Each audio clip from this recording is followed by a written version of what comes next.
At the end of the day, I just feel like it's my time. It's my time to show the world that, I can win another belt. And at the end of the day, I want to be undisputed welterweight champion of the world. So this is another step forward for myself.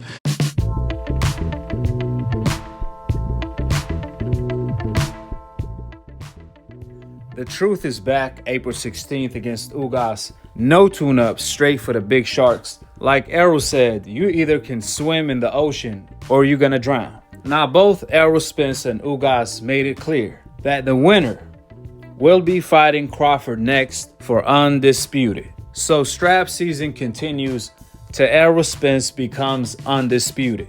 And there isn't a bigger accomplishment than becoming undisputed in the deepest division in boxing, where currently both pound for pound number 1 Crawford and pound for pound number 2 Errol Spence campaigns in. Therefore, Errol Spence has to go through the murderous road to make it. Nevertheless, Errol Spence recently came out talking about the fight of the decade between him and Crawford, where he revealed that, to my fault for the confusion when it came to the money split, so on and so forth, because according to Errol Spence, he should have never went publicly with that type of information/demands. Check it out. It definitely needs to happen. We'll see after this fight. And, to my fault, it's something that, I'm not going to talk about to the public and stuff like that. And things that, I need this, well, he need to do this, he need to do that, For me, boxers have, we got egos too, somebody telling me I need to do something, or I need to do this, or he telling me I need to do this and I need to do that, that just, plays into it. So not the fight not happening, that plays into it. So I just feel like, it just need to happen behind closed doors and, something that our teams talk about, and hopefully the fight can be made. So I definitely think it's very promising, especially with me snatching this other belt from Ugas. So we'll see.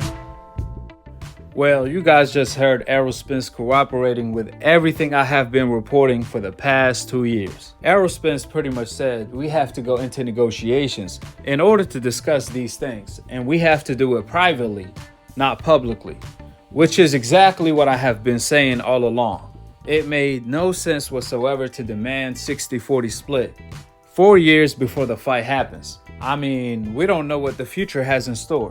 The split will vary depending on exactly how their career goes. Who would have thought Errol Spence would have gotten into a car accident and not gotten the Pacquiao fight due to the eye injury? So clearly the split would have been completely different if Errol Spence did get the Pacquiao fight, and it will be completely different if he didn't get the Pacquiao fight. Obviously, he didn't get the Pacquiao fight. That's why it's premature to talk about a split 4 years before the fight happens. It's pointless unless you send an offer, at the very least, when you do say that. Which is why Errol Spence said, quote, "to my fault," and retracted his statements. And I have to give him a lot of credit for that, because it takes a real man to admit when he's wrong.